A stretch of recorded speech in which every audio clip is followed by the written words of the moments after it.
Salut à tous et à toutes, on se retrouve aujourd'hui pour un nouvel épisode de la série 14 jours pour apprendre Xcode, donc l'épisode 5, et aujourd'hui on va voir les méthodes et les objets. Alors on crée un nouveau projet, Single View Application, je l'appelle jour 5, je le mets dans mon bureau. Voilà. Donc, les objets et les méthodes. Alors d'abord, qu'est-ce que c'est? En gros, un objet. Un objet c'est imaginez-vous une variable en fait dans laquelle on pourrait stocker plusieurs valeurs, plusieurs caractéristiques de cet objet. Prenons l'exemple d'un téléphone. Ok, donc le téléphone est donc l'objet et il possède un flash ou non, il possède plusieurs capteurs photo, il possède une certaine taille d'écran, une certaine capacité mémoire. Tout ça, c'est les caractéristiques de l'objet. Ensuite, il y a les méthodes. Les méthodes, c'est les fonctions qui vont pouvoir être appliquées à cet objet. Par exemple, notre téléphone, il possède un numéro de téléphone qui peut varier au cours du temps. On peut changer de numéro de téléphone en changeant la carte SIM. On peut aussi ajouter de la mémoire en ajoutant une micro SD ou des choses comme ça. Donc notre objet, on pourra créer une méthode qui fera varier ces valeurs. Donc on va faire un exemple pratique et on va commencer par créer notre objet. Alors, fichier, nouveau fichier, on crée un fichier Swift et qu'on va appeler téléphone. Donc peu importe le nom. Donc là, Xcode nous crée un nouveau fichier avec import foundation. Alors vous allez ajouter juste cette petite ligne qui va importer en fait, enfin c'est un bon réflexe à prendre, c'est pas forcément toujours nécessaire, ça dépend ce que vous faites, mais prenez ce petit réflexe d'ajouter ces petites lignes, ça importe le kit de base pour faire fonctionner les fichiers, enfin bref c'est un petit peu plus compliqué que ça en a l'air. Mettez-la, voilà c'est une sécurité, vaut mieux trop en apporter que pas assez, même si ça sert à rien de tout apporter non plus, parce que ça fera que ralentir votre code. Donc, on va créer notre objet. Donc notre objet, sous Xcode, on le crée avec quoi? On le crée avec le mot-clé classe. Et donc là, vous voyez, Xcode nous propose l'organisation à suivre. Donc le nom de notre classe, que nous on va appeler téléphone. Donc je rappelle, la classe, c'est l'objet, et ce qui va se passer dans cette classe. Donc dans cette classe, c'est assez simple, on va définir nos variables, donc nos variables ou nos constantes d'ailleurs, puisque ici on va commencer par créer une constante qui va s'appeler marque, donc let marque de type string. Donc en fait ici on va stocker, dans cette constante on va stocker la marque du téléphone qui bien sûr elle ne peut pas varier, c'est pour ça que je l'ai déclaré en constante. Le téléphone ne peut pas changer de marque. Et donc on va l'initialiser, allez on va prendre un iPhone, donc on va mettre la marque Apple. Ensuite on a dit la taille de notre écran. Donc ça c'est pareil, ça ne varie pas, à moins que vous faisiez vraiment de gros changements sur votre téléphone, mais bon, on va prendre en général, ça ne varie pas. Donc la taille d'écran. Et ici on va le mettre en double, puisqu'on va le stocker en fait sous le format pouce, et on va prendre par exemple 5,5. Ensuite, on a dit le flash. Alors, est-ce que notre téléphone possède un flash? Alors ça sera soit oui, soit non. Et ici on va dire qu'il en possède un. On pourra également spécifier combien il a de capteurs photo et le stocker dans un integer, puisque notre téléphone ne pourra pas avoir 1,2 appareils photo. Donc voilà, on va l'initialiser comme ça, avec donc sa marque qui sera Apple, sa taille d'écran, 5,5 pouces, on dit qu'il a un flash et qu'il a 2 capteurs photo. Ensuite, on va lui ajouter 2 paramètres qui vont pouvoir varier, et donc on va commencer par le numéro de téléphone, que l'on va déclarer en type string, et auquel on va affecter une valeur de base qui sera un numéro au pif, voilà, 06, hop, 11, 11, 11 et 11. Voilà. Ensuite, on va pouvoir déclarer la capacité mémoire, qui elle peut également varier. Alors on va mettre stockage. Et on va le déclarer en type int. On va le stocker, on va dire, en giga, et donc on va lui affecter ici 64. Voilà, donc la capacité mémoire, on va imaginer qu'elle peut varier en ajoutant une carte SD, même si c'est pas forcément possible sur notre iPhone. Donc ici, on a déclaré notre objet avec des valeurs de base que l'on a affectées directement. Donc maintenant, ce qu'on va faire, c'est qu'on va aller dans notre viewController et on va appeler notre objet. Alors comment on fait pour appeler notre objet? C'est assez simple. On va créer une variable tel et on va dire qu'elle est égale à notre objet téléphone. Voilà, donc là, dans tel, je stocke tout l'objet téléphone, c'est-à-dire que maintenant, je peux par exemple afficher assez simplement tel, et je vais afficher par exemple la marque du téléphone.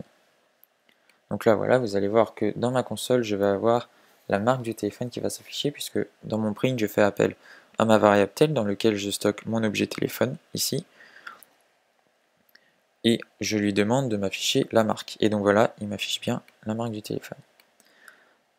Alors voilà comment appeler les valeurs d'un objet. Maintenant, on va passer aux méthodes, qui sont en fait les fonctions, donc je l'ai dit, qui sont les fonctions qu'on va pouvoir exercer sur cet objet. Alors cet objet, on a dit qu'il pouvait changer de numéro de téléphone, on va créer une fonction qui va changer notre numéro de téléphone, donc on va créer une fonction nouveau numéro. Et ben, hop là. Toc. Donc voilà notre fonction. Donc dans cette fonction, qu'est-ce qui va se passer? Déjà, ce qu'on veut, c'est qu'on nous donne le nouveau numéro. En fait, on ne peut pas le deviner tout seul. Donc on va créer un argument, novnum, et on va demander un string. Ensuite, ben c'est assez simple, on va faire appel à notre variable numéro de téléphone et on va lui affecter une nouvelle valeur tout simplement. Donc pour ça, je mets le mot-clé self en fait qui va renvoyer à toutes les variables présentes dans mon objet en fait. Et donc self numéro de téléphone égale novnum. Voilà, donc là, lorsque je vais appeler cette fonction, donc cette méthode, et ben je pourrais modifier le numéro de téléphone présent dans mon objet. Ensuite, je peux également, par exemple, modifier la capacité de stockage en créant une nouvelle fonction, nouvelle capacité de stockage.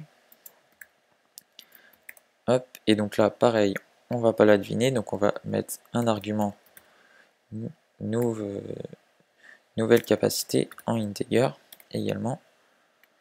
Et donc on va l'affecter à notre variable capacité de stockage. Donc égale nouvelle capacité. Voilà. Donc maintenant, comment je vais appeler ces méthodes?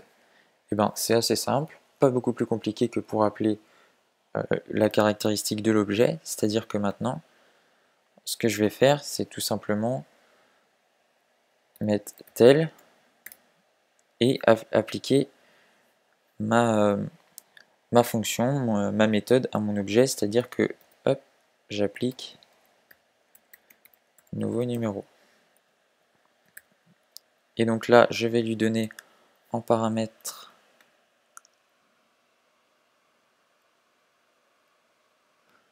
et donc là je vais lui donner en paramètre mon nouveau numéro et on va dire que c'est 06 22 22 22. Hop, 22. Et donc je vais afficher ici mon nouveau numéro que j'ai stocké sous le nom de numéro tel. Voilà. Donc là vous allez voir que le numéro de téléphone ne vaudra plus 06 11 11 11 11 11, mais voilà 06 22 22 22 22. Donc ça c'est basique. Maintenant on peut faire des choses bien sûr bien plus complexes. Déjà en faisant des fonctions plus complexes, en créant des objets plus grands avec plus de valeurs qui traitent plus de choses. Nous on va faire un petit truc un petit peu plus complexe que ça, mais pas forcément beaucoup plus, c'est-à-dire qu'on va imaginer une fonction qui va afficher la valeur qu'on lui demande. C'est-à-dire que ici, moi j'ai pas envie de mettre un print, j'ai envie juste d'appeler ma fonction, mon objet avec ma fonction affichage par exemple. Donc pour ça, je vais créer une fonction affichage.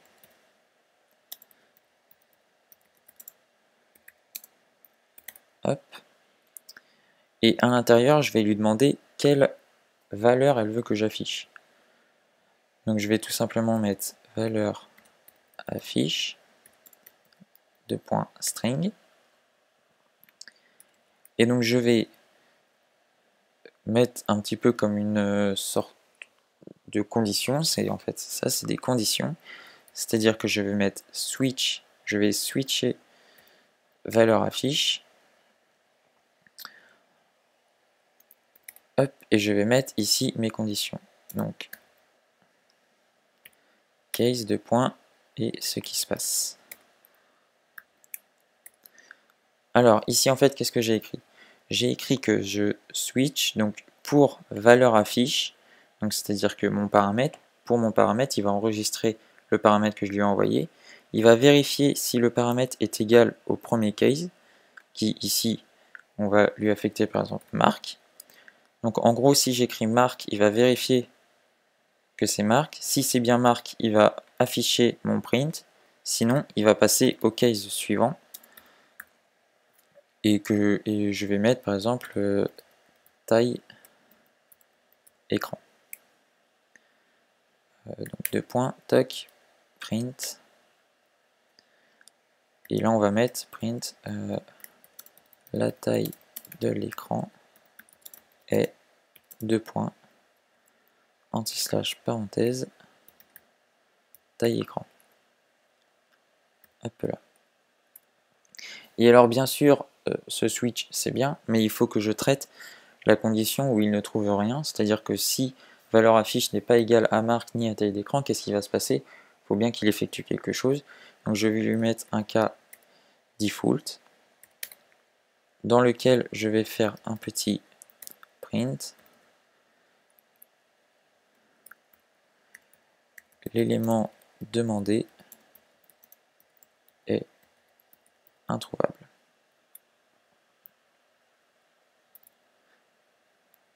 Et donc, dans mon marque, je vais afficher la marque est 2 points marque. Alors ouais, vous avez compris le principe, je ne vais pas tous les faire. Hein. Si vous avez envie de tous les faire, vous pouvez. Et donc ensuite, maintenant, ce que je vais faire, c'est que je vais afficher, je vais appeler donc ma méthode affiche. C'est bien comme ça que je l'ai appelé. Oui, ah non, affichage. Affichage, et je vais lui donner le paramètre. En paramètre, je vais lui donner ce que je veux qu'elle m'affiche. Donc par exemple, je veux qu'elle m'affiche la marque.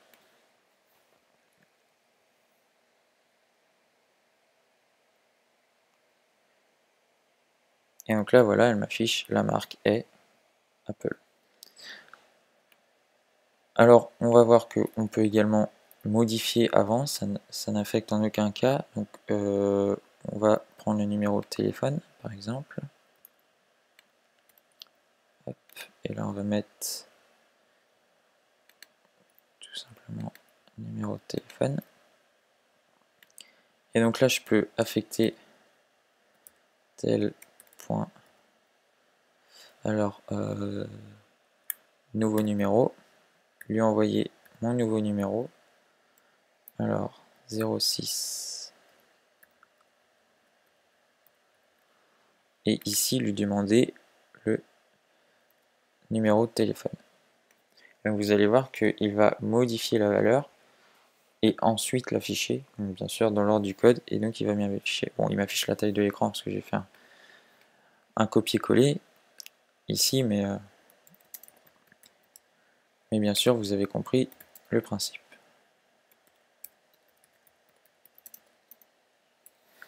Voilà, donc un petit récapitulatif pour bien comprendre tout ça, c'est assez simple. Dans ce fichier, je déclare mon objet. Donc mon objet ici, c'est, je l'ai nommé téléphone. Et donc je vais afficher plusieurs variables, plusieurs caractéristiques qui sont la marque, la taille de l'écran, s'il a un flash ou non, etc. Et je lui ai déclaré plusieurs méthodes qu'on pourra lui appliquer, qui sont en gros le changement de numéro, le changement de la capacité de stockage et l'affichage d'informations. Et ici c'est tout simple, j'applique mon objet à une variable, et à cette variable ensuite j'appelle les méthodes que j'ai déclarées dans mon objet, qui sont ici. Ici j'appelle mon nouveau numéro, et je lui envoie donc en paramètre mon nouveau numéro, puis j'affiche mon nouveau numéro. Voilà, donc c'est assez simple, vous imaginez bien qu'on peut faire des trucs bien plus complexes que ça. Ça c'est la base, en gros, voilà comment on structure le projet. Après c'est à vous de trouver des idées, développer ça et de vous entraîner. Voilà. Donc la vidéo touche à sa fin, likez, partagez, commentez, faites ce que vous voulez. Moi je vous dis à la prochaine pour une prochaine vidéo. Et en attendant, merci.